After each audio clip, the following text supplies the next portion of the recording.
സൂര്യചന്ദ്ര ടാരോട്ടിലേക്ക് ഏവർക്കും സ്വാഗതം. ചോദ്യ നക്ഷത്രം മെയ് 2025 ടാരോട്ട് റീഡിംഗ് ആണ് ഇവിടെ നോക്കുന്നത്. ആദ്യമായിട്ട് ചാനൽ കാണുന്നവരാണെങ്കിൽ സബ്സ്ക്രൈബ് ചെയ്യുക, ലൈക്ക് ചെയ്യുക, ഷെയർ ചെയ്യുക. വീഡിയോ റിസോണേറ്റ് ആവുന്നുണ്ടെങ്കിൽ കമന്റ് ചെയ്യുക. പ്രപഞ്ചശക്തിക്ക് ചോദ്യ നക്ഷത്ര ജാതകരോട് എന്താണ് ഡിവൈൻ മെസ്സേജ് ആയിട്ട് പറയാനുള്ളത് നമുക്ക് നോക്കാം.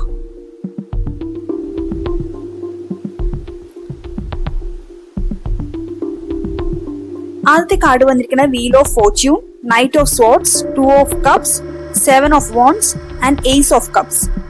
ഈ മാസത്തെ ഒരു എനർജി എന്ന് പറയുന്നത് വീൽ ഓഫ് ഫോർച്യൂൺ എന്ന് പറയുന്ന കാർഡ് ഒരു വിധിമാറ്റത്തിന്റെ കാർഡാണ്. നിങ്ങളുടെ ജീവിതത്തിൽ ഒരു വലിയ മാറ്റം സംഭവിക്കുകയാണ്. അപ്രതീക്ഷിതമായ അവസരങ്ങൾ നിങ്ങളുടെ മുൻപിലേക്ക് വന്നു ചേരും. വിധി നിങ്ങൾക്ക് തരുന്ന ഒരു സർപ്രൈസ്, വിധി നിങ്ങൾക്കായി ഒരു സർപ്രൈസ് ഒരുക്കി വെച്ചിട്ടുണ്ട്. അപ്പൊ ആ ഒരു സർപ്രൈസിനുള്ള സമയത്തിനായിട്ട് നിങ്ങൾ കാത്തിരിക്കുക. നിങ്ങളുടെ കരിയറിനെ സംബന്ധിച്ച് നോക്കുകയാണെങ്കിൽ നൈറ്റ് ഓഫ് സോർഡ്സും 7 ഓഫ് വോൺസും വന്നിട്ടുള്ളതിനാൽ ആ ഒരു 2 കാർഡുകളുടെ പ്രസൻസ് കരിയറിനെ സംബന്ധിച്ച് സൂചിപ്പിക്കുന്ന കാര്യങ്ങൾ എന്ന് പറയുന്നത് നിങ്ങൾക്ക് എന്ത് ചെയ്യണം, കരിയറിനെ സംബന്ധിച്ച് എന്ത് ചെയ്യണം എന്നുള്ളതിനൊരു ക്ലാരിറ്റി ഉണ്ടാവും.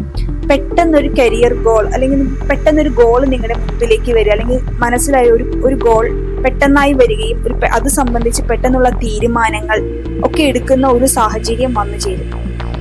ഇവിടെ നൈറ്റ് ഓഫ് സോർഡ്സിന്റെയും 7 ഓഫ് വോൺസ് എന്ന കാർഡിന്റെയും പ്രസൻസ് നിങ്ങളുടെ കരിയർ, തൊഴിൽ മേഖലയിൽ അല്ലെങ്കിൽ ബിസിനസ് മേഖലയിൽ ഒക്കെ ഒരു കോമ്പറ്റീഷൻസിനെ സൂചിപ്പിക്കുന്നു.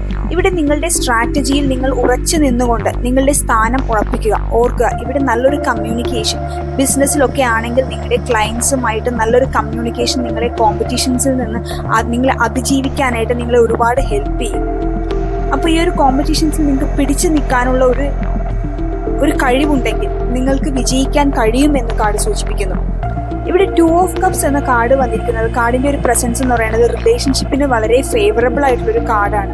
പുതിയ പ്രണയ ബന്ധങ്ങൾ അല്ലെങ്കിൽ നിലവിൽ നിൽക്കുന്ന പ്രണയ ബന്ധങ്ങളിൽ കൂടുതൽ ആ ഒരു സ്നേഹം സ്ട്രോങ് ആവാനുള്ള ഒരു സാഹചര്യം ഒക്കെ ഉണ്ടാവുന്നു. പാർട്ട്ണറുടെ സപ്പോർട്ട്, മാരീഡ് റിലേഷൻഷിപ്പിലൊക്കെ ആണെങ്കിൽ ലൈഫ് പാർട്ട്ണറിന്റെ സപ്പോർട്ട് നന്നായി ലഭിക്കുന്ന ഒരു മാസമാണ്. ഇനി ബിസിനസ്സുകാരെ സംബന്ധിച്ച് പുതിയൊരു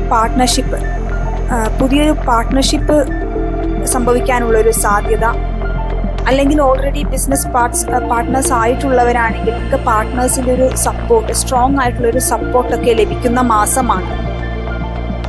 പങ്കാളിത്തത്തോടെയുള്ള പ്രവർത്തനങ്ങൾ നിങ്ങളുടെ ബിസിനസ്സിൽ വളരെയധികം നിങ്ങളെ ഹെൽപ്പ് ചെയ്യുമെന്നും ഈ കാർഡ് സൂചിപ്പിക്കുന്നു. ഇവിടെ അവസാനം വന്നിരിക്കുന്ന ഏസ് ഓഫ് കപ്സ് വൈകാരികമായ ഒരു തിരിച്ചറിവിന്റെ കാർഡാണ്. ആത്മീയതയുമായി ഒരുപാട് കണക്ട് ചെയ്യാൻ സാധ്യതയുള്ള ഒരു മാസമാണ്. എല്ലാ കാർഡുകളും കൂടി ചേർത്ത് നമ്മൾ നോക്കുകയാണെങ്കിൽ നിങ്ങൾക്ക് ഈ ഒരു മാസം എന്ന് പറയുന്നത് മാറ്റങ്ങളുടെ ഒരു മാസമാണ്. പെട്ടെന്നുള്ള തീരുമാനങ്ങൾ, പുതിയ ബന്ധങ്ങൾ. പക്ഷേ ഇതിനപ്പുറത്ത് നിങ്ങളുടെ ലക്ഷ്യങ്ങൾ, അത് വിജയം കാണുന്നതിനായിട്ട് നിങ്ങൾക്ക് ധൈര്യം വേണം. അത് കോമ്പറ്റീഷൻസിനെയും ചലഞ്ചസിനെയൊക്കെ ഫേസ് ചെയ്യാനുള്ള ഒരു കഴിവ്, കൺസിസ്റ്റൻസി, നിങ്ങൾ ചെയ്യുന്ന വർക്കിലുള്ള ഒരു കൺസിസ്റ്റൻസി ഒക്കെ ആവശ്യമാണെന്ന് ഈ കാർഡ് സൂചിപ്പിക്കുന്നു.